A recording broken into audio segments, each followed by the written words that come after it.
Hey guys, welcome back to Some Joyful Noises. I am Joshua Noel. I won't say host because this show has no host.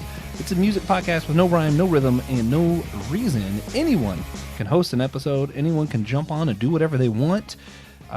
There's literally no structure to this. Speaking of which, today, Josh Patterson is going to be leading a conversation with me, Joshua Noel, and good friend TJ Tiberius Juan Blackwell.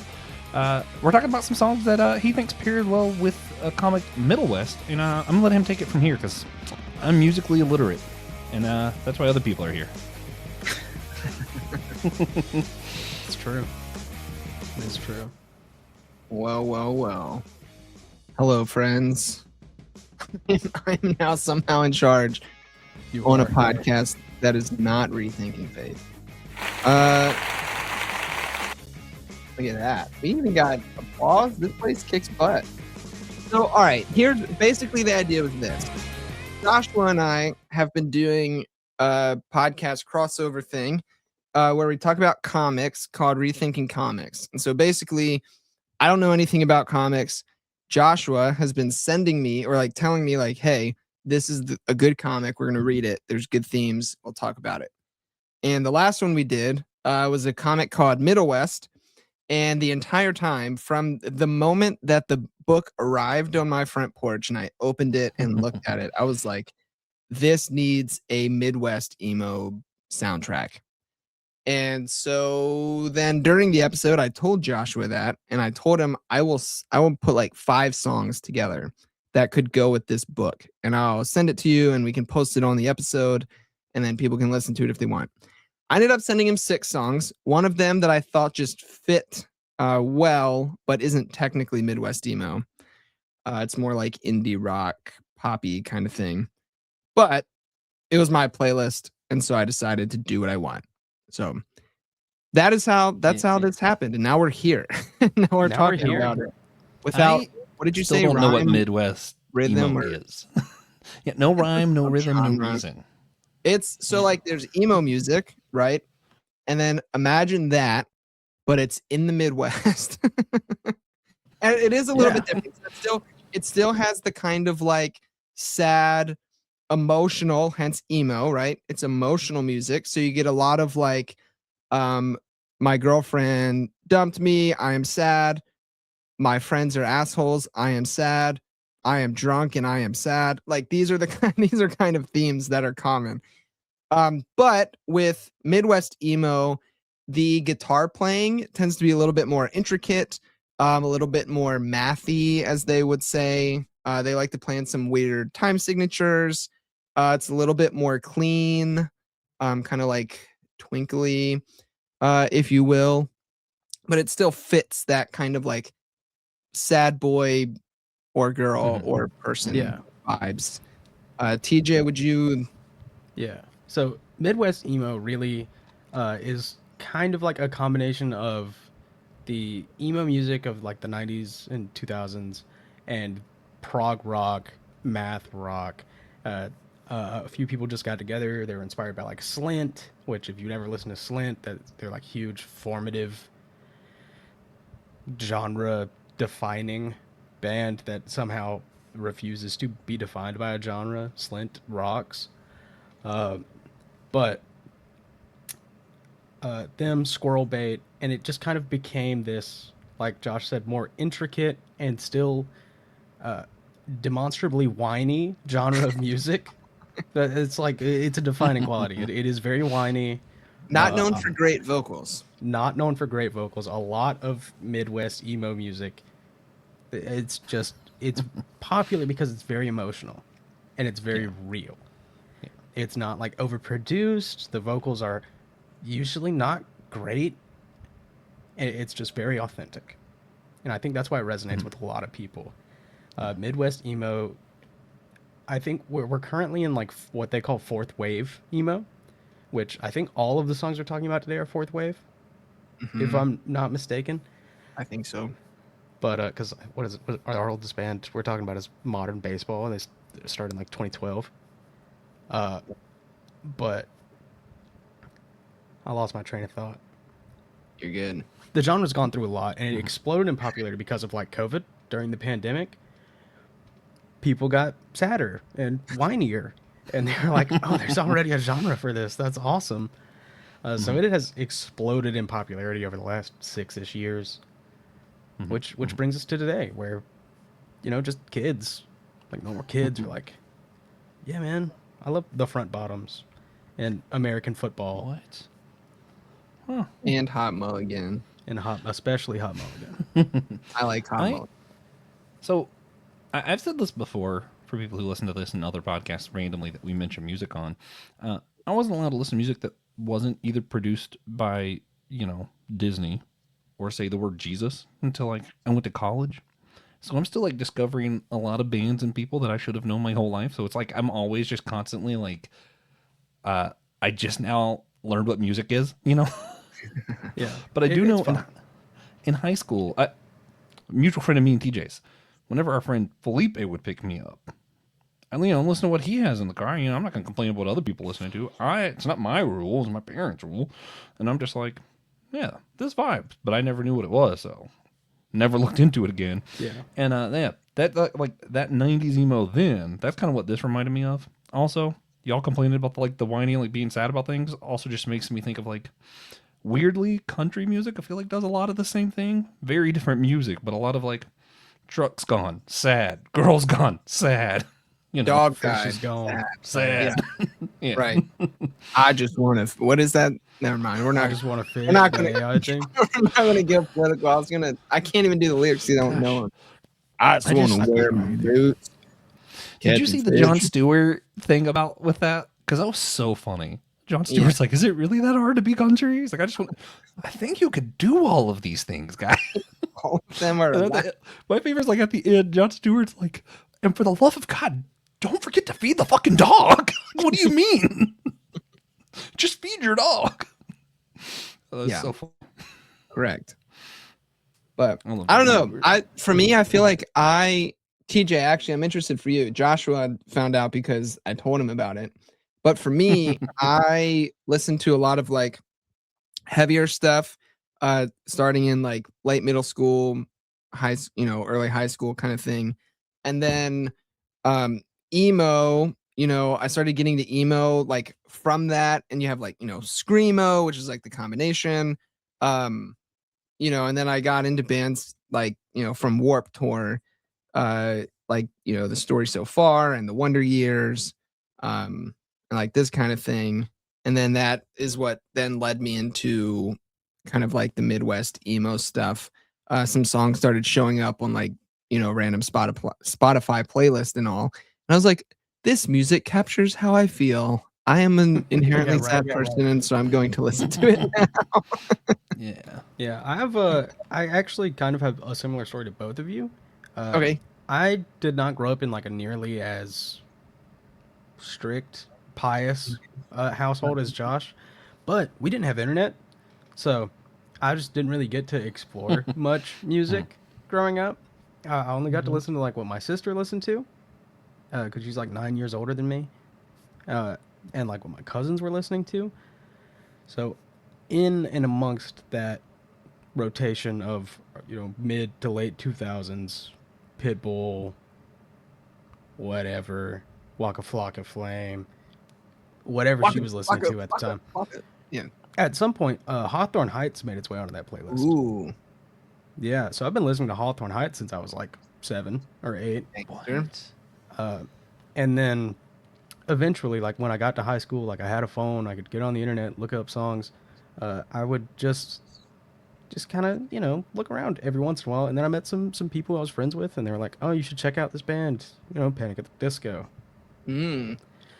So from there, I'm like straight into the emo trinity, and then I kind of went the opposite direction of you. I went harder from there. So I got into like Slipknot. Not really. I was never a huge Slipknot fan. But like 3 Days Grace, Shine Down, a lot of my friends were listening to them. And then I got harder, and then I only listened to Amon Amarth for like almost a year. I've recovered, but I do know all of the Amon Amarth songs. I got that. They're so good. Yeah. But I've kind of mellowed out with Midwest emo. I listen to it a lot, like at least one Midwest emo track a day, just because of the way I listen to music. I just shuffle everything. So it's just I just kind of found it, and I like it. Yeah. My whiny outlet is folk music. I like really depressing folk music, especially Passenger, because I get like philosophically whiny. That's where it's at for me, you know? Yeah. But like, I think the strongest music I listen to is because of TJ. Pretty much everything I listen to is due to either TJ or my wife being like, hey, Josh, do you know insert like band everyone's heard of? And me being like, well, never heard of that. And me like, here's Sugar Ray. Here's the Beatles, Josh. How do you not know who? I did know who the Beatles were for the record, but some of them are probably that ridiculous. But I think the hardest thing I listen to is probably pirate metal. Shout out like Hailstorm. Hailstorm? Yes, Yeah. Hailstorm is what he's talking Shall about. I Specifically sing because some of famous TJ. lyrics of Yeah. Yeah. And that's TJ's fault. It is my Good job, fault. TJ. Well done. But that's just kind of how it went for me. And I lost my train of thought again. I just can't think. The sun's all down. good. I'm not doing my best. Yeah. I turned my brain off at like 7, so we're in trouble. Wow. It must be very late for you. I'm interested to see what happens later if you shut your brain off. It gets I don't bad. need it. I don't 35 It minutes. gets really bad. Actually, I do know what that's like. I've hung out with Josh till wee hours of the morning at FortCon. Yeah, that was a good time. I have don't know if I photos turned my from brain the off day. that whole time though. Like I feel like at that particular event, it was like it's 3 a.m. I'm like, Josh, do I technically count as open theist if? And Josh is like, dude, it's 3 a.m. Yeah, Does the it's future cool. exist? Yes or no? There's your answer. No. Hard to say. And you're an open theist. Does not I just have exist. a complex relation to time Yeah. that infuriates Dr. Ord, but it's fine. At least I don't think the future's real. I think he should give me that. Yeah, it is really fun to talk to him about time. Tom, yeah. Have you guys? Yeah. Do you know RT Mullins? Have you heard of him? I know Ryan about is him from actually- you. Yeah. He like if you guys really want to go crazy on time, talk to RT Mullins. He is very much into the philosophy of time and is like Ooh. when there are time questions that Tom can't answer or is like not comfortable speaking into, he'll be like, go talk to Ryan. So I like it. yeah, RT Mullins. Yeah. So we're gonna get to some of these songs, or Yeah, let's do it. So I guess for the playlist, let me just read it off real quick. The songs I put together, and now this is not reminiscent of like necessarily my favorite 5 songs or something like that. They were 5 songs that I tried to think thematically what would go with the themes of this book. And that's why I picked these 5. Now, one of them, the first one, happens to be a song that I like very much and was the #1 played song on my Spotify in 2025. And that's How Do You Know It's Not Armadillo Shells by Hot Mulligan. So that's the first song. The second one is called Tongue Tied by Free Throw, which that entire album is fantastic. It's kind of like a breakup album. It's very sad. Last year, they put out a 10-year anniversary edition. Very good. Would recommend. Then a song that like, I don't really know how I found it. TJ asked me earlier, just like showed up on a playlist one day. Cause I don't even know if like it's a full on band, if it came from like a TV show or what, but there's a song called A Sitcom Without You Is Just a Drama. And it's really cool. It's basically a Midwest emo song where all of the lyrics are like references to sitcoms and it's very clever. Then Scott Pilgrim vs. My GPA from Mom Jeans, which is a rather popular band in the genre. Finally, Tears Over Beers by Modern Baseball, which again, Modern Baseball, pretty popular. And then I added a 6th song, Don't Tell the Boys by PDUSA, who doesn't actually count for the genre, but thematically I thought was right on par, and it was my playlist, so I decided I could do whatever I want. So, Which, to be fair, to your Yeah. credit, PD blew up on TikTok because people were getting into Midwest emo, and he just kind of rode along. Yeah. And now he's a musician. Yeah, dude. I stumbled upon him first through his like silly, stupid videos that he would make where he would play like 5 or 6 different characters.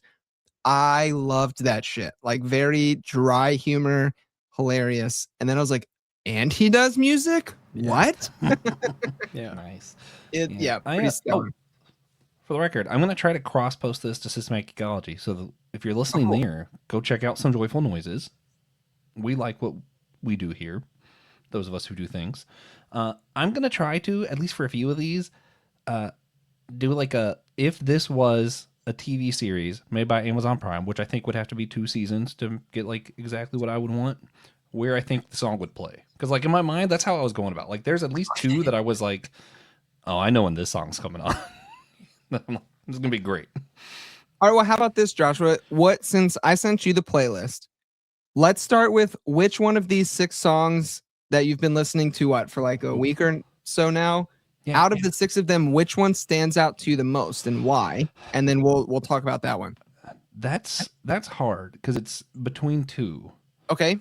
A sitcom without you is just there's ... here, just a drama. A drama. Just a drama. Yeah. Yep. And then Scott Pilgrim versus my GPA. And I think for 2 different reasons. I think the sitcom one, realistically, is because like I just like wordplay. And when I'm like, ooh, I get that reference, like I'm like Captain America all the time. I'm like, oh, I get that one. That's just how I feel. Right now. So like that was probably why I love that. But the other one, Scott Pilgrim versus my GPA, I think it's because like the moment that I imagine that playing during the comic, I'm like, that's one of my favorite moments, and this is gonna be awesome. Oof. All right, well, Whenever I convinced Amazon Prime to make the show, it's gonna be perfect. Let's start with that one. All right, we'll start with Scott Pilgrim versus my GPA because you have the perfect moment in the comment. So how do we want to do this? Do we want to have TJ play a bit of it for us first, and then cool? Yeah, there's no reason to this. We'll just, whatever. Look at that, best buds. It's a cute photo.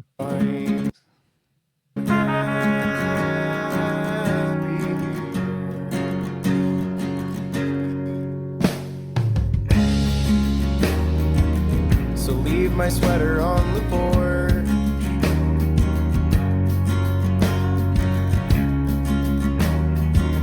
I'll leave your bag under the stairs. Don't go back to our old place. It's probably locked up anyway. So yeah, for fair use reasons, we should probably stop there. Cut it. But It's fine. Josh, I think Mom Jeans is the one band you should like the most from this. Because they love Bob's Burgers. It's funny. I was gonna ask you guys, like, if I'm gonna like check out one of these artists more, which artist am I most likely to? So you already answered that. I'll just send you the song where Linda introduces the song. Perfect. Yeah, so in my mind, you guys might want to listen to that other podcast that we did that's on Systematic Ecology's website as well as Rethinking Faith Patreon. It's on free for both of those, so you guys can just go listen to it. Because I don't want to like explain the whole comic, but there's a moment Abel is running from his dad. His dad's a literal storm, just like wrecking shit all over the place. Abel kind of finds, like the found family trope kind of thing amongst some carnies. It is just like a moment that Josh talked about that stood out to him when he was like, wait a minute, I'm actually wanted. Like, I'm not just like here, like I'm wanted. And like, I just feel that, like, I see him like starting to work with the carnies and this kind of playing, like, I'm happy here, and maybe like flashing back to the house, like leave my towel on the porch, like all the stuff. Like, I'm like, this is the moment. And then of course that'll be like right near the end of season 1. And after that is when Abel turns to a storm. And I just think it'd be a good cliffhanger. Good season 1. Like, what's next? Season 2 would be much better than season 1 if that was the case, but worth it. Worth it for the setup, Yeah. Yeah. That works well. That's a good tie-in, man. I like it. Is that kind of what you had in mind, or like you picked the songs? Like, what was your thought when you were like this one? Yeah. I mean, this one. So this kind of has like, this is kind of like a quintessential breakup song, but it does have that kind of like there was a bad thing that happened, and I'm sad about that. But now this new thing is happening, and I'm learning to be okay with that. And so thematically, that's kind of how it tied in for me. You know, because I mean, Good especially choice. as it goes on later in the song after he's saying I'm happy here and they do the ba da da da da thing. He says over and over and over, I sleep well alone now. I sleep well alone now. And so the beginning of the song starts out with like, I don't know what went wrong. He's, you know, it's hard for me to see exactly where the hell I went wrong. I never thought I'd see the day we wouldn't get along. So you have this like relationship, it shatters. Now it's like, I'm out of that, but I've figured out how to sleep alone. And so, and it maintains the sadness, right? Because I mean, I don't like sleeping alone, but It's melancholy because like that's the song a good word. you're over it, Yeah, right? You're looking back at it at this point, look but back it's still at it. so sad. Yeah. I got goosebumps when I first heard that, like, because you know I've been in a few different pretty serious relationships. I remember like that post breakup when you're like, oh, that's right. I'm just going to bed when I want by myself, and it's like it's weird at first. You know, you're like, learning to be happy with that again can be hard. I was like, yeah, And the trumpet. Yeah, the trumpet's nice. A nice. That is true. I do love some brass. You know. Yeah. Quality. All right. Well, that was the first bit. Mom Jeans, thank you for showing up. Do we want to talk about the sitcom one next, since that was your kind of, you know, between those two? I was thinking and then one of them, I don't remember which song it is. Okay. I feel like one of them talks a lot, or at least a couple times mentions the dad or a dad. Do you know what I'm talking about? Let's see. It's So maybe I made that up. I thought one of them did. Well, the Hot Mulligan song has a whole bit about how he's happy that the parent, he's like basically saying like, I don't, you know, I hate to be a bummer, but I'm hold on. Let me see. Yeah, he says, and it's happened again. Another friend said, marry me, while unknowingly signing away the life that he wanted. I'm glad, but none of our parents stayed together. I hate to be a bummer, but I'm 3 more beers from calling a cab. So like, there's that bit where he talks specifically about parent breakup, and also like, oh dude, my friend just got into a relationship and that's stupid of him because he's just going to get screwed over and he signed away his life. That's so there's good. that bit.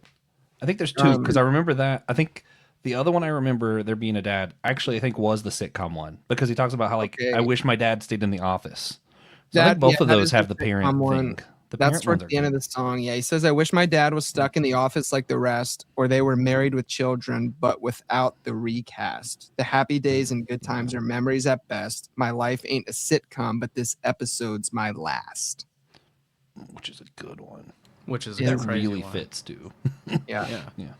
If you're only going to listen to one song from this episode of us talking, it should probably be this one. I think this is the cleverest, maybe. It's very clever, yeah. Very clever. And sometimes it's not, and I think that's also very clever. Which one is this? I can't read.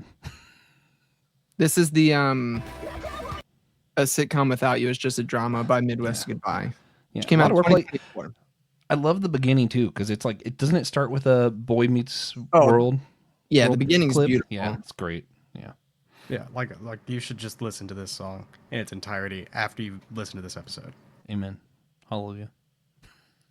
Will you grace me with your presence or send another text? Everybody hates bliss in this family, I'm ready for the next. But can't forget the community, even Steven can't forget. Push me on the swing that Comer head South Parks and Rec. It's always sunny in Arizona, at least that's what you tell me. But I'd rather you were here and kept it all in the family. Keep up with the Joneses, Shepherds, the Simpsons, and Cosby's. You are my rock, so cheers. Here's to being 30 and lonely. Will you even know me? But if my life is a sitcom, give me a break from the tragedy. I'm ready to move out somewhere west of the Silicon Valley, but the sign fell wrong. Now I'm stuck inside of the memory, a fresh scent of the air, golden hair smiling back at me. I want to rest and develop as a man in the story, but I took a breath, allowing growing pain inside of the family. To be king of the hill, I deserve to live ever happily. Instead, I scrubbed the pain away like there is nothing happening. Remember, because I did the full house that we had. Far from We have to stop, or we're just going to listen to the whole rest of it because it just keeps getting more intense. But this is also the song that I thought would be the funniest to imagine Josh listening to, because I know for a fact he does not know most of these shows. I know a lot of them, but I will say, like watching the music video, I was like, man, I think I might have only picked up on like half of the references, which Yeah, is that's what I still was a thinking, lot like, of references. maybe like, half. that's crazy.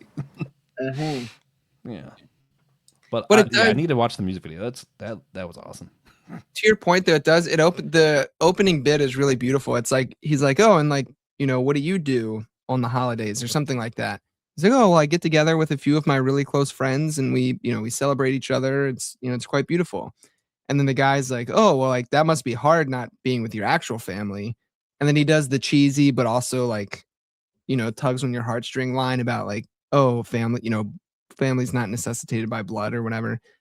He doesn't say it that way. He says it more beautifully than Yeah, which me being a dork because I watched a lot of Disney. Being a Florida kid who wasn't allowed to watch a lot of things, I remember. I'm pretty sure I remember where that scene comes from because it's when the kid remembers. Basically, he first realizes that his teacher doesn't have a family at Christmas. He's like, wait a minute, what do you do at Christmas? And what's going on? And he's like, well, much like what you do, Matthew, is we get together and we share these memories. And he's like, well, that's not quite the same. And I'm just like, oh, I'm a TV dork. That's why part of why I loved Community so much is like Abel's whole like everything's actually a sitcom. Sometimes that's just how my brain works. Yeah. I said Abel, didn't I? You did say. Listen, it's hard to like. My brain doesn't work past 7. We're talking about Abel and Middlewest. yes. Yeah, Character it's from the fine. comic It's book. fine. Yeah, Abel, Abed, they're the same. Yeah. Not even Not close. the Bible not even, character. not Abel, even similar. but a Yeah, more I can- different one. I can only imagine how this song came to be, like how writing this song went. Because I've been chilling on a couch somewhere, just talking to the dudes, and all of a sudden we're just listing things. I could totally see that being the reason that they wrote this song, is they were just chilling, listing sitcoms, and then someone was like, I bet we could write all of those into a song. Yeah, and there's some very creative ways they pull it off too. There are. Yeah. There are. One time I was looking at the IMDb list, like of top 200 movies of all time, and I cannot remember what it is, but it's like in the 120s somewhere, or closer to 200. And I looked at my friend Stone, and I was like, dude, name 125 movies better than Jaws. And then he sat there and he named 125 movies. Dang. That reminds me of, this is probably a fairly controversial movie to bring up, but it reminds me of the movie The Ringer with Johnny Knoxville. And there's that scene where the one guy's like, a savant, and then the next guy tries to show him up, and he's like, oh yeah, name any movie. And the guy says Jaws, and he's like, that's a good movie. That's a good movie. That is a good movie, though. Yeah. Actually, I think our mutual friend Ryan Does on his new horror podcast did Jaws with my buddy Derek Weston. They're going through like horror movies, and so Oh, that's cool. yeah. Isn't he doing that with Leah too? I think he recorded an episode with Leah, but it's not Oh, okay. specifically with Yeah. her. Yeah, Gotcha. yeah. It's called Everyday Good Dread. stuff. So So, Josh, curious, if you picking the song, was there a moment in the comic that you feel like this goes with, or is this just like general vibe, or like how are you? yeah, I went general vibe for this one, just like the overall storytelling, and the gist of it. And I mean, running through sitcoms, going through like family stuff. The entire comic is, a big family question and problem. So it felt thematically appropriate. And I mean, I could see like, Middlewest being turned into something like a sitcom. I think it'd be more of a Dark. drama, but there's some funny parts. I laughed at parts in that comic. Oh yeah, especially Yeah. a wizard in overalls just does it for me. I don't know. Yeah, classic every time. Yeah. Like But Gandalf would get fucked. I Have was you of tried two overalls? minds in my imaginary TV show. I'm Okay. of two minds because I'm like, this could be, and maybe it's both. We do some like parallel stuff with this, like because I could see the beginning, when Abel's like home and his dad's like freaking out because he didn't like deliver the newspapers or whatever dumb shit started it all, right? I could see it playing then. It's like, the good times happy, whatever. It was all just made believe. I could see it then. I could also see it near the end when he's I forget the guy's name, but the guy who's doing like all the child labor and he's basically imprisoned. I can see it then too, because he's thinking back to like the carnies and how they rejected him, how his dad rejected him, all this stuff that's happened throughout the whole story. So I can see like a little bit of almost like a parallel with that, Yeah.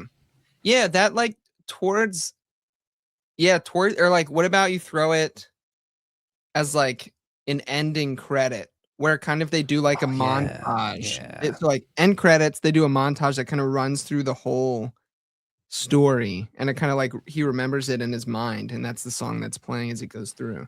Yeah. And then they'll have to do like a year later, like one happy episode that's just, oh yeah, by the way, he does get back with his friends.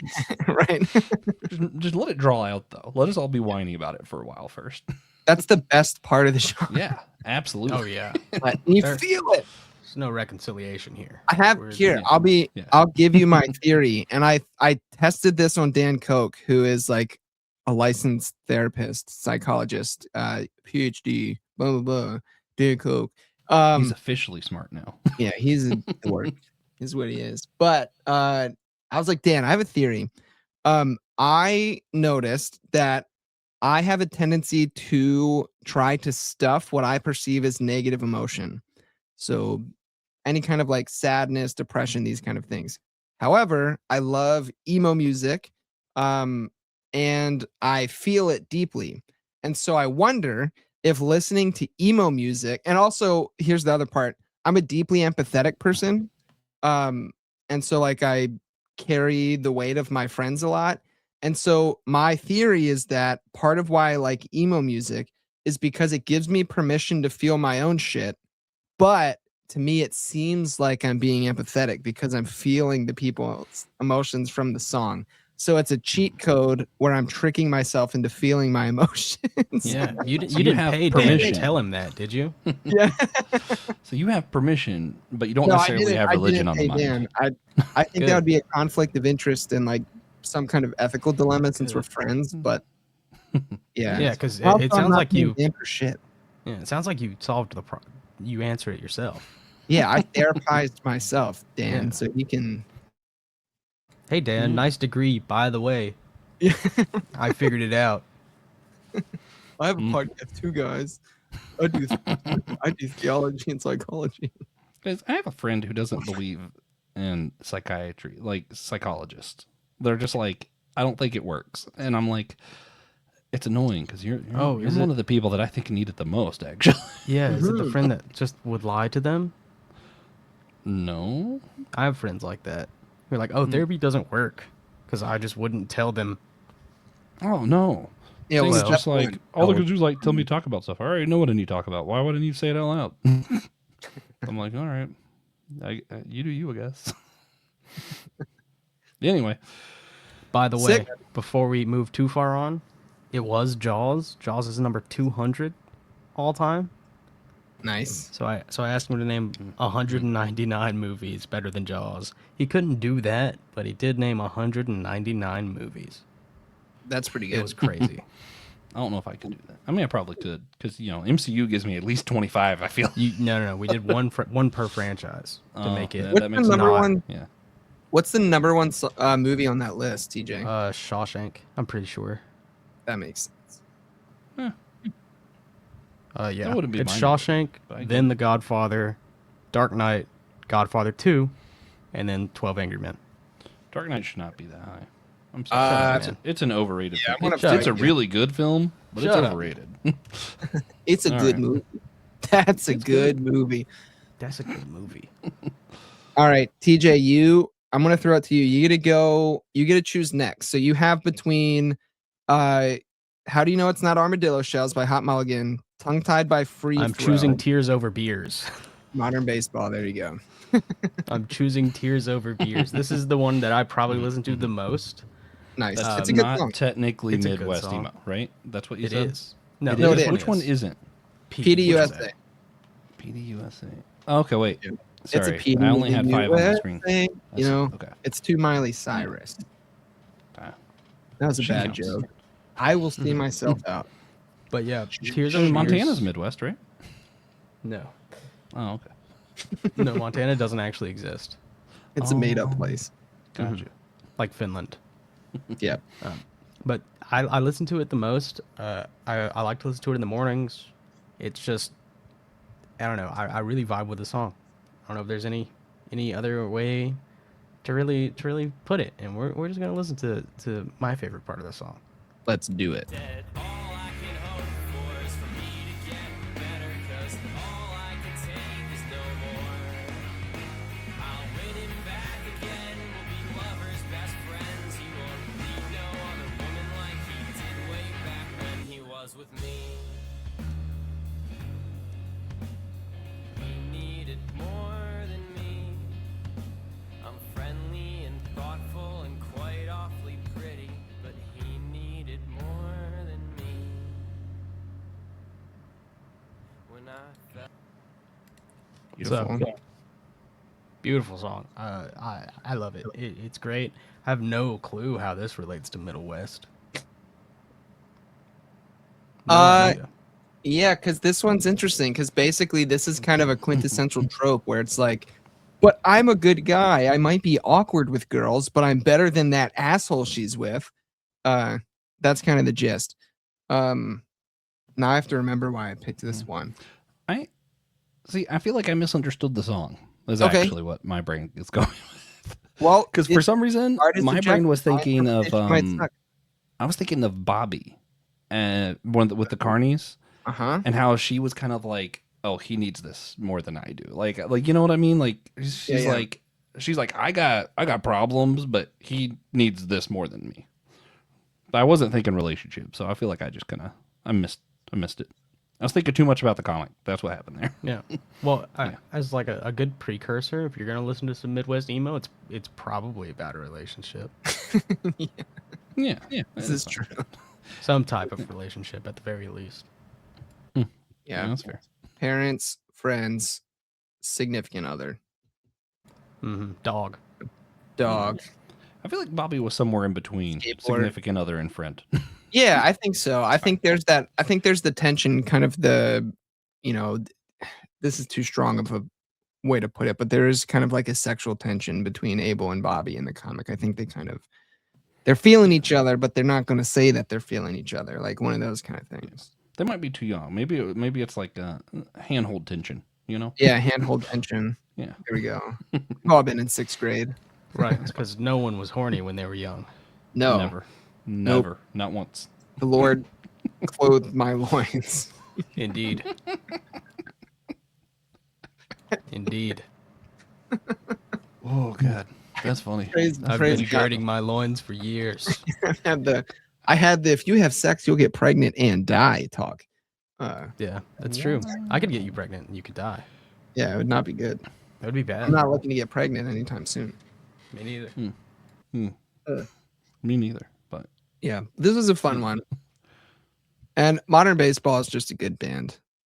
Wait, That's so another one you go listen where- to, Joshua. where do you see it in Middlewest? I know you're thinking a little bit about it. Yeah, I mean, I think I just, again, I mean, to go back to the trope, it's about relationships. And that is what runs throughout. Whether it's the Bobby Abel relationship, like you pointed out, or even like the Bobby and Bobby's robot, or the wizard and his sister, or Abel and his dad. You have all of these relational tensions constantly throughout. And so it's just thematically it works. And I wanted a Modern Baseball song. Yeah, I could I see feel it. like if you were going to cop out and just add one to have another Midwest emo song, this is one of like the 5 or 10 songs that would come to mind. Yeah. And it's Okay. called Tears Over Beers. And like, I don't know about you guys, but there's been multiple times when I personally have had tears over beers. So I think once together, even actually. probably. You know, I don't know if I've ever cried over a beer. I thought it was just gonna Unless I stop. spilled I don't it. know if I've ever. Yeah, cried. I've never cried in my life. My mom said you was a baby. So awful. I'm crying. No, I cried once today because it's the 25th anniversary of Dale Earnhardt's death. Yeah. I saw a really sad montage. that's montages that'll do will it. get That'll you. do it. Yeah. Yeah. You made me think of something though, Josh, because you talk about like all the different relationships. Yeah. If we're going with the like, at least I'm not as bad as that guy. Abel's dad and his dad, the grandpa. I can see that kind of relationship. They don't ever interact in the comic, but like I can kind of see that where like he probably is thinking that the whole time of like, well, I'm not as bad as my dad. Yeah, because there is, throughout they do have that bit where like you find out Abel's dad is acting just like his dad, and then there are parts where Abel starts to act like his dad, and so it's like this. Like we talked about in the episode, the generational trauma, these things getting passed down. Yeah, that's a good pick. I just didn't associate with that at first, but now I'm associated with a lot of stuff. All of the things that might play every episode. It's fine. All right, so I'll pick the next one since I haven't picked one yet. I'm torn because I love all three of these songs genuinely. Let's break the genre for a minute. We're about about halfway through the songs. Let's go with "Don't Tell the Boys" by PDUSA. Because I absolutely adore this song, and I'll share a little bit about why after TJ plays his selection from it.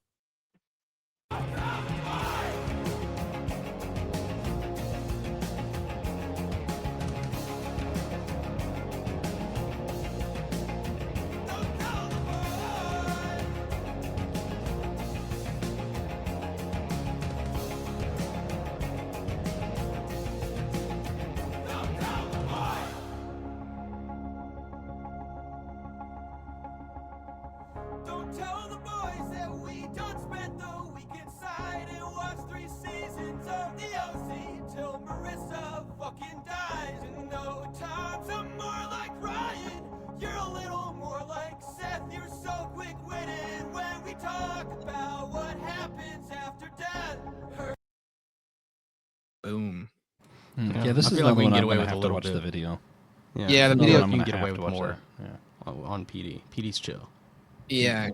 Watch the music, the official music video, and then there's a live recording they did of it, Joshua, that I will send you because it's amazing.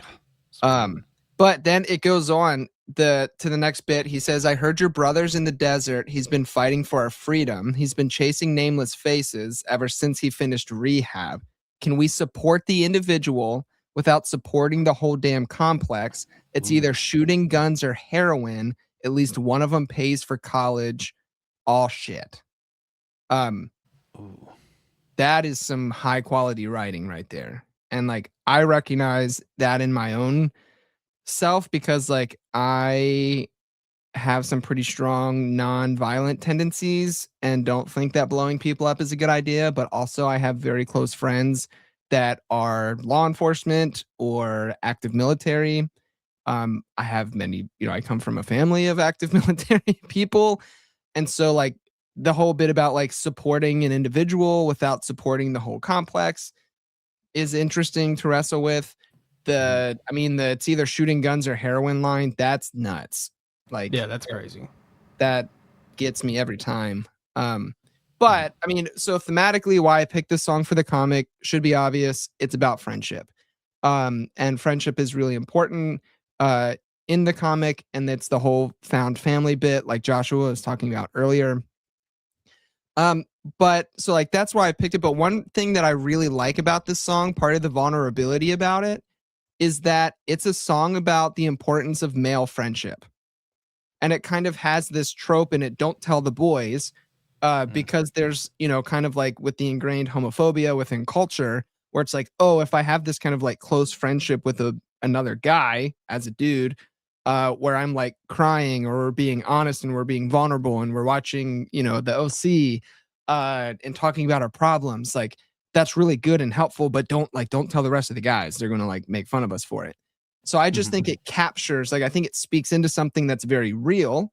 And then the kind of the fear of like, oh, but we don't want people to know, but also he's naming that. So it's bringing that out into the light. And I just think from like a cultural perspective where I very much value friendship, and I have a lot of guy friends who I have cried in front of, I think this is just a beautiful thing to put into the world of toxic masculinity and people who want to say empathy is bad. So Yeah. Yeah. It is a masterstroke of writing.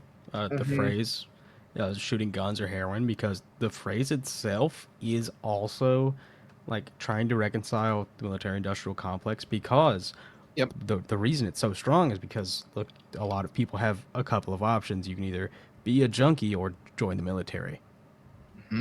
Like that's yeah. it's right there, and then he keeps singing about it. yeah. Yeah, I didn't even think about that. I think people should email me and let me know which is more of a don't tell the boys moment. Me and J Patty possibly crying over the beers, or me and TJ having to share a one-person tent that one time. You guys let me know which one's more. Nice. Don't tell the boys. I haven't told nobody, but it's not a story I tell a lot. You've mentioned it on Whole Church at least once. That's why I least thought once. it was safe. Is it safe for me Yeah. to say that just then? I don't care. It just doesn't Okay. come up a lot. Josh and I there's no had to reason for it sleep. Josh, just in case you didn't know, if you're not personally familiar with Joshua Noel, hates being touched.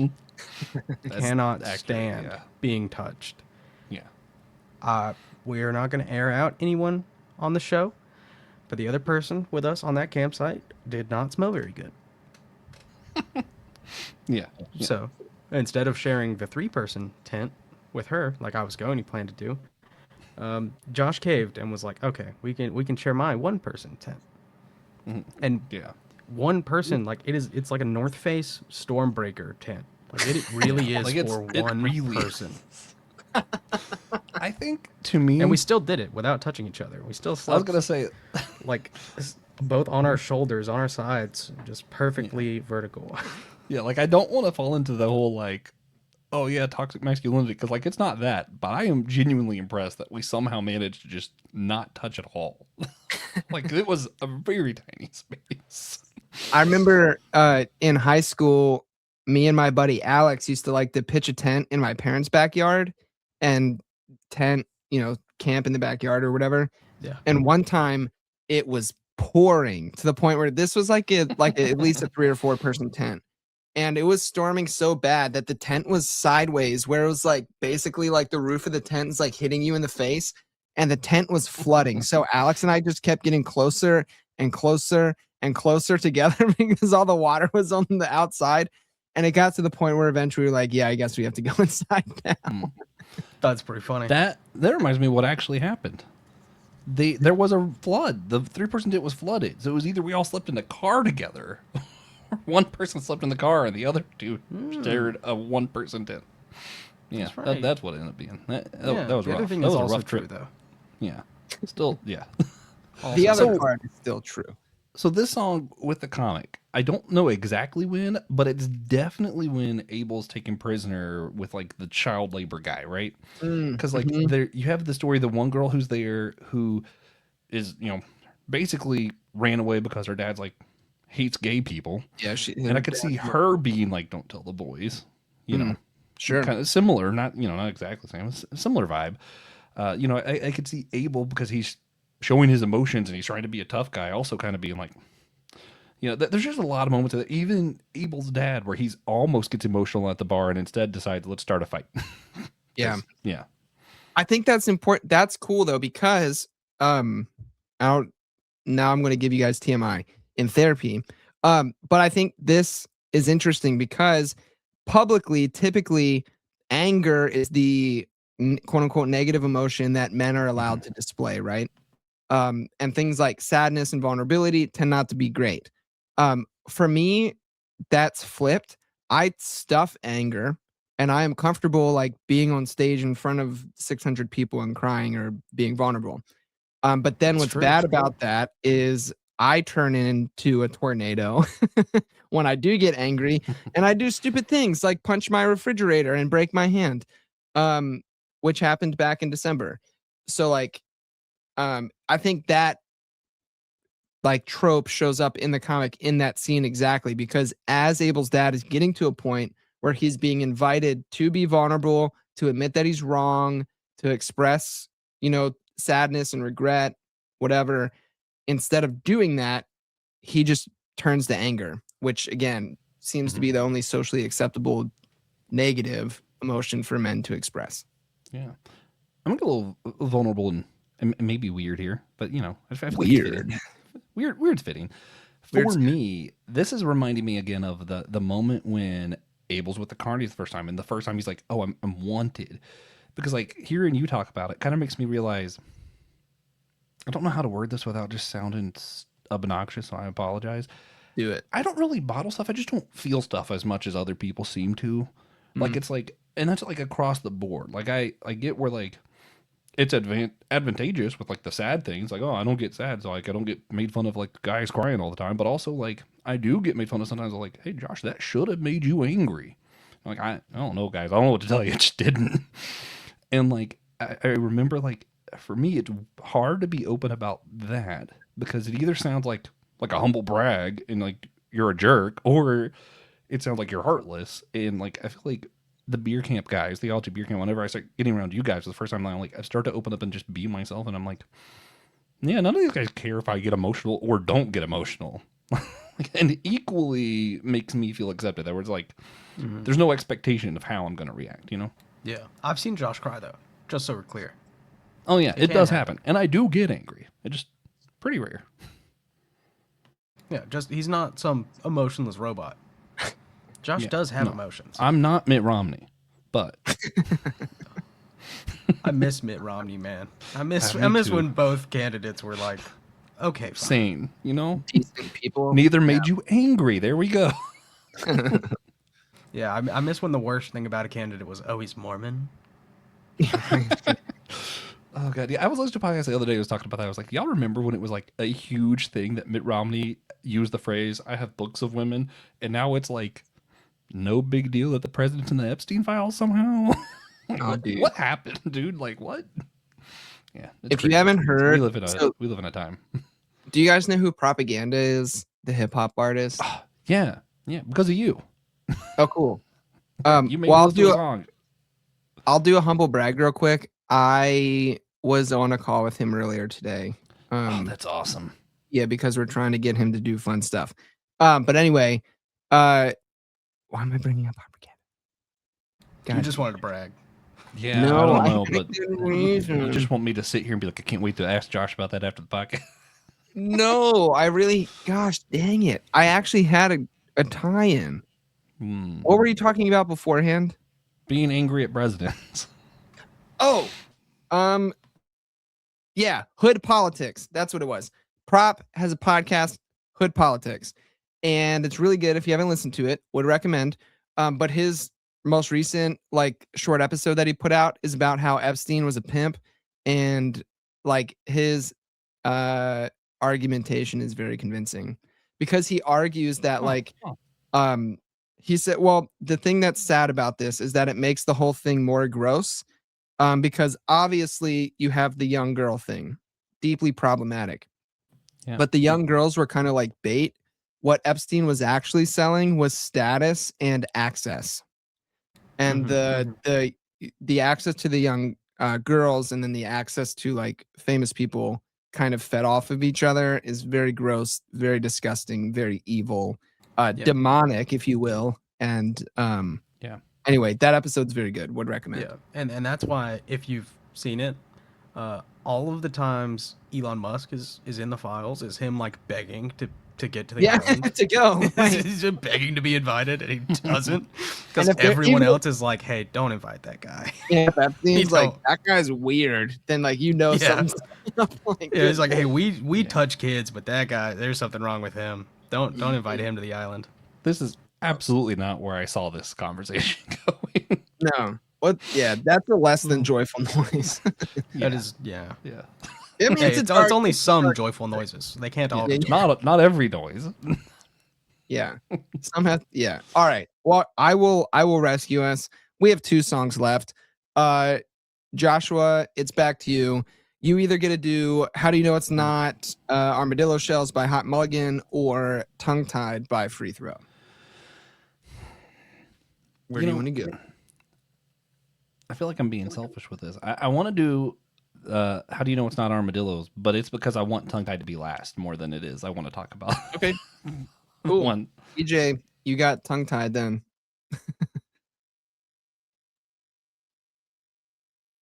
That's fine with me. This is another one of those songs where like you really have to listen to all of it. Yeah. You really do. So I'm just gonna play the fast part. Do it. Pulling out the pages that I wrote for you, hoping you don't think that I'm to panic, 'cause I know the truth might be too much. I'm not enough. I'm always disappointed in the things I write. Even when I speak, it seems the words will never come out right. How being alone, just bring me home.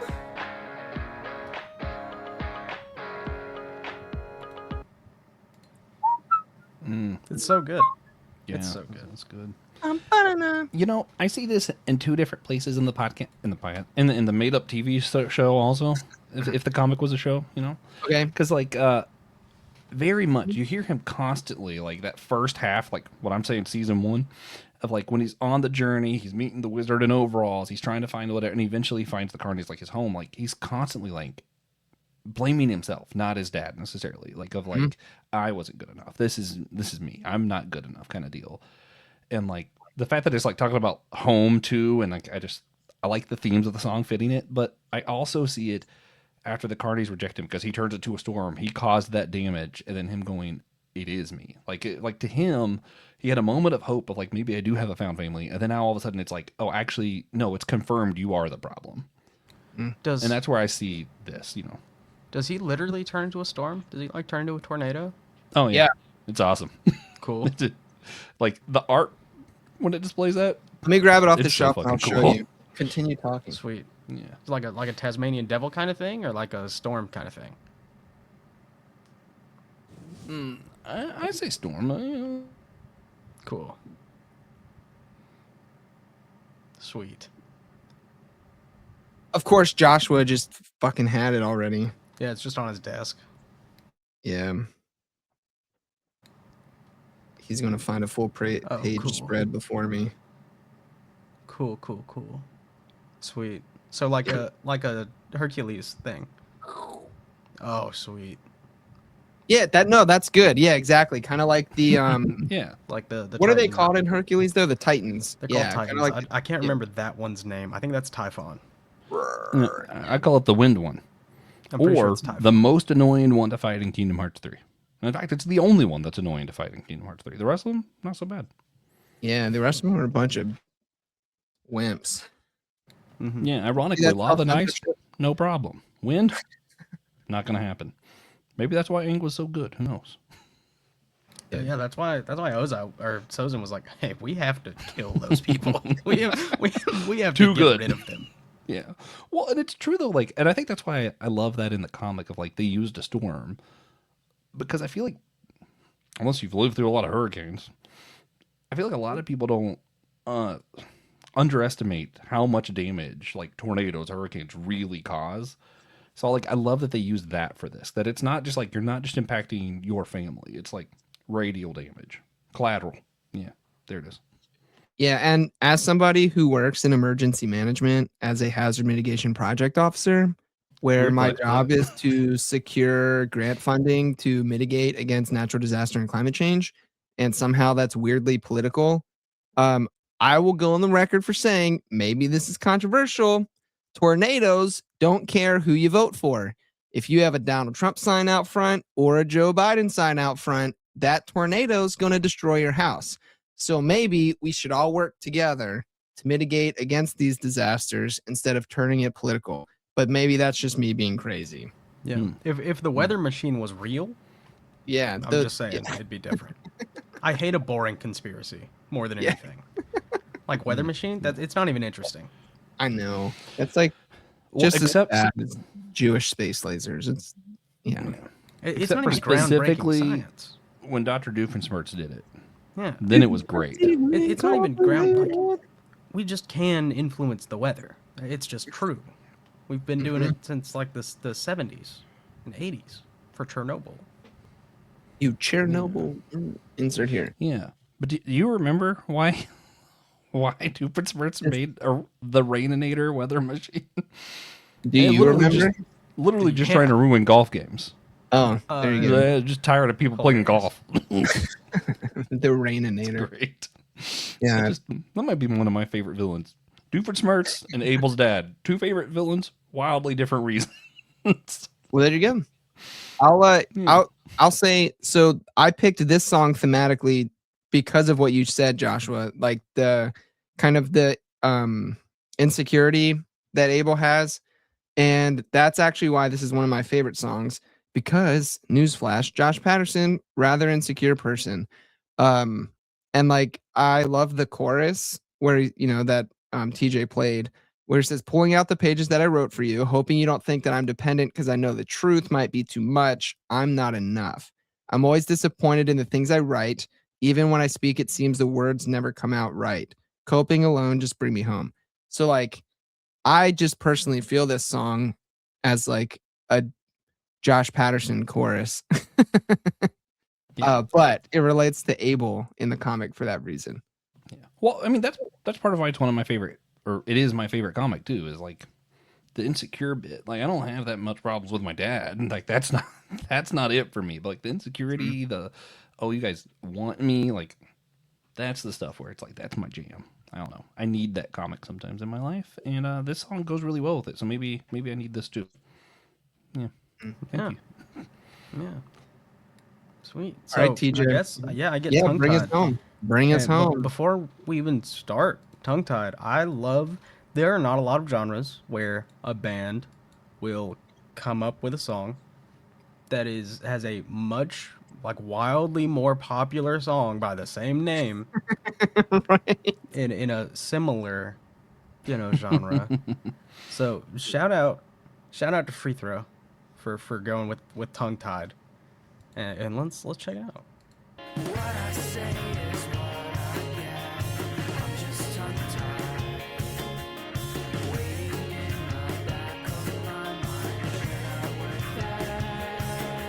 A daily dose of my own regret and unsaid feelings that I won't forget. So I speak the truth into empty cans and bottles.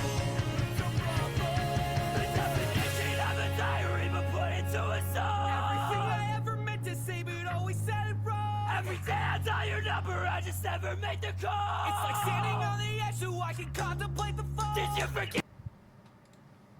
All right, this is other Excellent. than A Sitcom Without You Is Just a Drama. This is the song on the playlist that I heard the least. Okay. It hasn't been around. I might have heard it once or twice, just in passing, like hanging out with like the skater kids. But because if you look up Tongue Tied, it's Group Love, but Yeah. also a great song. But I do like this a lot. I've just kind of been listening to this playlist just intermittently over the past couple of days, just because it's not that different from what I just normally listen to. Yeah. Like any time I've been like, I want to listen to Tears Over Beers, I'll just click it in this playlist and then listen to the rest of it. But it's great. I think it really stands among these other giants of Midwest emo. Yeah. I'm quite the fan of Free Throw. TJ, if you haven't listened to that album just as like full on through, I'd recommend it. I think you'll like it. This is a good song. I think it's probably in the top 5 songs on the album, but there's some really good ones on there. Some pretty heavy hitters. It's a breakup album, so it's, surprise, surprise. But yeah.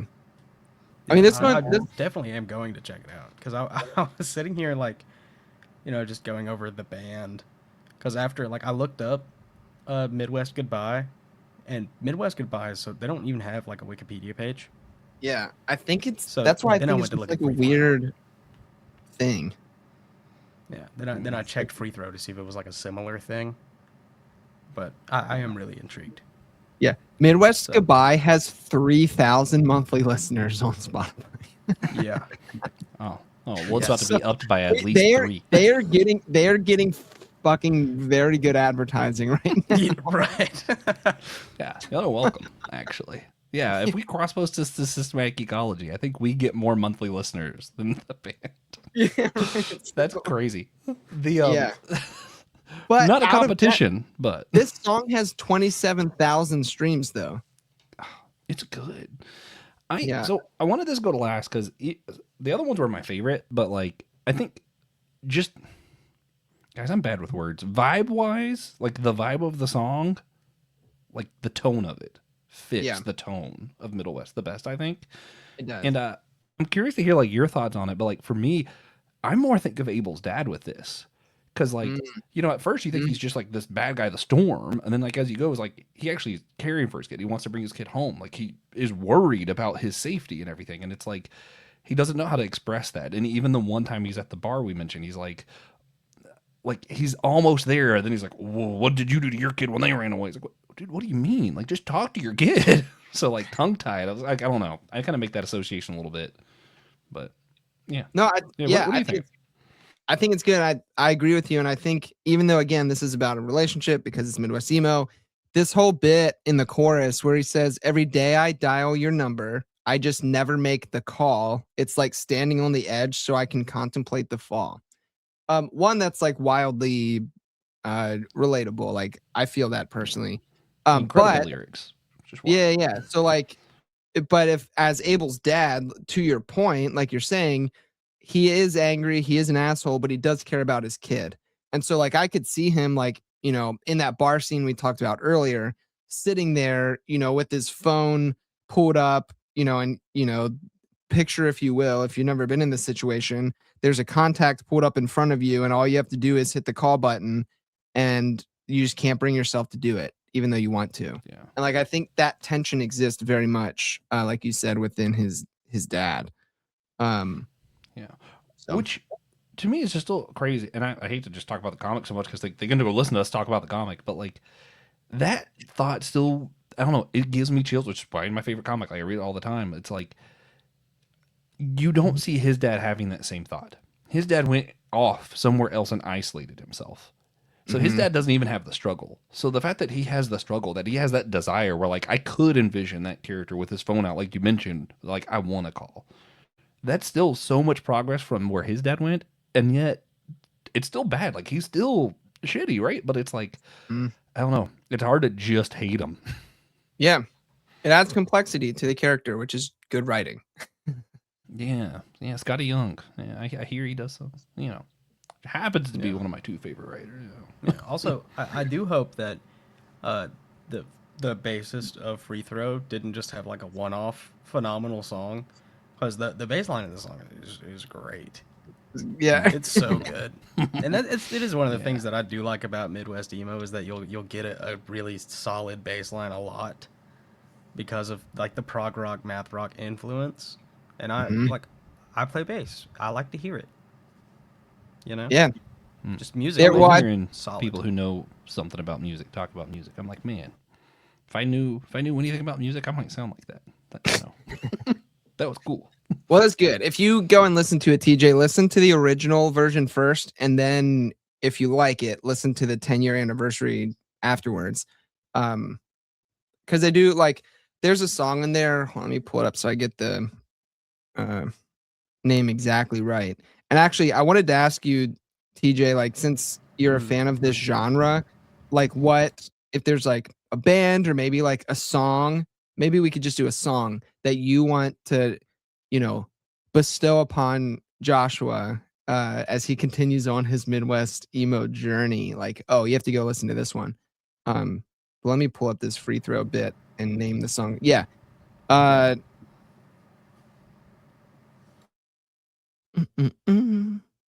Dude, there's a lot of really good song titles on this album. So the album's called Those Days Are Gone. The song I'm specifically talking about is called Hey Ken, Someone Methodically Mashed it's scrolling, the donuts. Hey Ken, someone methodically mashed the donuts. Solid name for a song. You also have great songs such as Kim Tasty, How I Got My Shrunken Head, Let's Get Invisible, What Day Is It? Titles. October. These are all great song names. It's awesome. But the song Kim Tasty is a heart wrencher, dude. Anyway, Yeah. worth checking You know, out. that reminds me of like, sorry, this is kind of random, but like the reason that Passenger became my favorite is because like obviously everybody knew the Let Her Go song, and I loved that song. Then I heard the album it was on. I'm like, man, that might be the worst song on the album. It's just crazy good. Singles, that happens a lot with like radio singles. Like you write a song specifically to be a radio single, it blows up. And then that's how you tell the posers, is that like when you ask them, like, oh, what's your favorite, song by such and such a band? And then they name like the #1 song off Spotify, which a lot of times is a great song. But it doesn't mean it's the best one. True. So true. Dan gets frustrated with this because he has the Pretty Good Vibrations music podcast, which is wonderful. And they'll do like music tournaments, and sometimes it'll be based off like the best songs on Spotify in order of streams. And he'd be like, the people killed this band. These are not even their best songs. I think the one exception might be Smash Mouth. Ooh. Their best songs were the ones that were in Shrek. Yeah. That's just true. Yeah. And Yeah, Walking on Sunshine. they didn't write the songs for Shrek, but they kind of did. Like they got told, hey, write a song for the movie, and they were just like, we'll write a song. We're not going to tailor it to the movie or anything. Yeah. And it just was perfect. They had to know they were forever going to be the Shrek band, though. Like that's who you are now. Yeah, but if I was gonna say something, just check this out, by a band he hasn't heard, with a concept that he is familiar with because of Midwest Goodbye, Car Seat Headrest, and High to Death, the song High to Death, because I was trying to remember. I'm pretty sure it is Car Seat Headrest that has a song where the outro is from A Sound of Thunder by Ray Bradbury. It's like a dramatic reenactment of that short story. Oh yeah. I just can't remember what song it is, and I couldn't find it in the past 4 minutes or whenever you asked me to. Text me eventually. Could text you eventually. But High to Death has this like a similar thing where the overlying plot of it, much like what was the show for Midwest Goodbye that they did the skit on?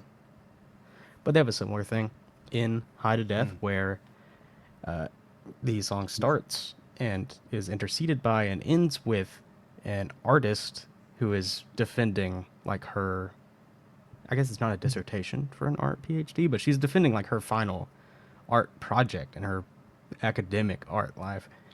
I just think it's really beautiful, and it's so well done. And Car Seat Headrest is another one of those bands. It's like, hey, that's Midwest emo, So Yeah. Car Seat Headrest. You guys said Mom Jeans is someone I'd probably like. Yes. Yep. And then the album Those Days Are Gone. DJ just named is new to me, so I added that to my list. Oh Yeah. yeah. There. Oh yeah. And then you know go the ahead. front Just bottoms. create another playlist. yeah, I know the front bottom. Josh knows Let's the front just bottoms. create another playlist so I can be lazy and just Okay. add stuff in there. Because I really dig this stuff. I'm like, Yeah, the genre's good. yeah. I'm like, so like before this episode, we were talking about like some philosophy stuff. And like, if someone never saw a color, would they learn something when they saw red, whatever. And like, I feel like a lot of times that's me where I'm like, and you guys are like, I'm coming out and being like, wow, this is red, this is blue. And then you guys come out and be like, guess what? If you combine them, there's this thing called purple. And I'm like, whoa, what? Purpling is not What do you allowed, mean? Joshua. That's No what this purple. like. That's what like Did you go to Midwest emo sounded like to me, though. It's like you guys going like, guess what? You can combine these things. And I'm like, what? We've already talked about how much we didn't like girls when we were young, Josh. You can't make purple. Yeah. Oh, sorry. Yeah. Deep red and deep blue, but no fucking purple. Well, here, all right. Not right. I'm going to try to convince you to listen to more Hot Mulligan because I am a fan of them. They have a song called I Fell in Love with Princess Peach. So, They also have a song called Monica Lewinsky. They do. It's just a great song. And it is an amazing song. It's so good, and it The has the title, worst how do you know name. it's not an armadillo shell, is like also, It's pretty good. yeah. But the first thing that I saw when I saw this playlist, sorry guys, this is You're doing brain's good. not working, but I saw that and I was like, wait a minute, I thought this was Midwest, because like my brain immediately hears armadillo and goes, yeah, that's Florida.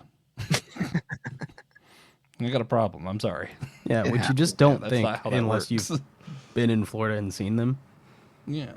If you ask Which anyone there who are a doesn't lot. live in Florida, they don't know that there are armadillos in Florida. Florida, Alabama, Georgia, they have a lot. It's just a different type of armadillo that looks different. I would But also not say, like wildly different. I'd also say like Neutral Milk Hotel Yeah.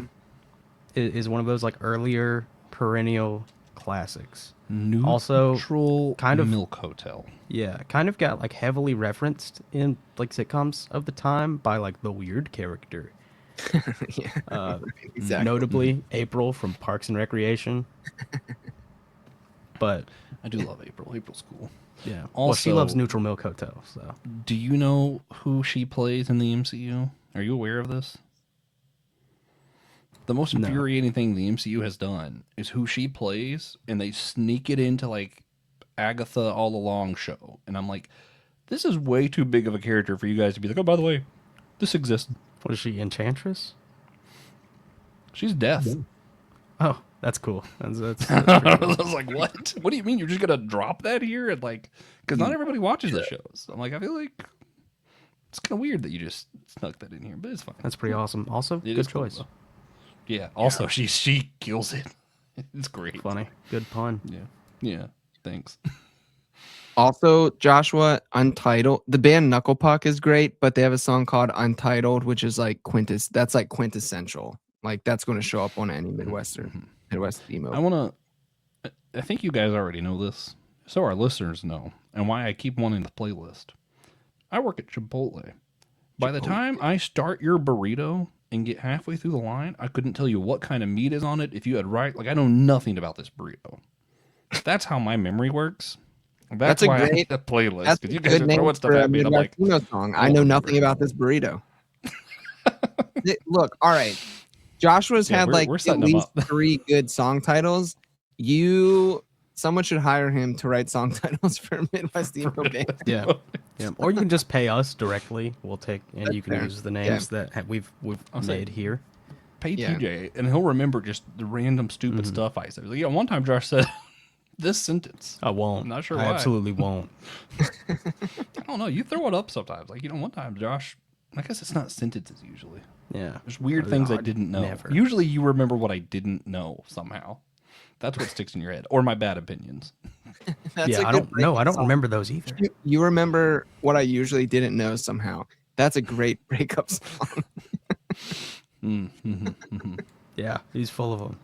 He's full of them. But I don't remember your bad opinions. People will ask me, like, That's a I'll good one. explain who I you don't remember are. your bad opinions. That is a good one.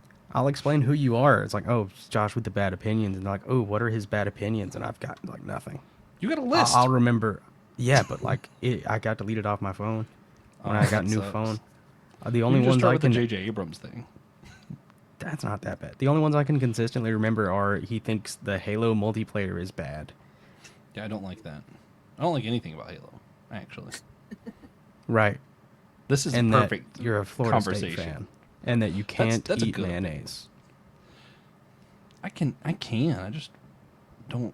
Won't. Why would I want to? Yeah. Yeah, I'm with I don't Josh. see the on that. desire. Maybe it's a Josh thing, but I'm Like, with him, why are you anti spreading mayonnaise. an egg on my sandwich? I can just eat an egg. Or you could eat an egg sandwich. Yeah. I don't need mayonnaise for that. Just have an egg. Oh, There, and so- he doesn't like the finale of BoJack Horseman. I think I might be have changed my mind on that. I want to rewatch it. I think enough time has passed for me to accept what happened. Yeah. I was just too emotionally involved in a particular character because he happened to have the same mental health issues as me. Mm. Yeah, I think that's what happened there. So I need to rewatch it now that I've healed. Fair. That sounds so dumb. I have to heal from this TV show, then I'll go back and see it again. So how do we end some joyful noises? Well, there's Yeah. no rhyme, there's no rhythm, there's no reason, there's no pattern. Like, it could just, like, randomly end, like, mid-sentence or something. You could just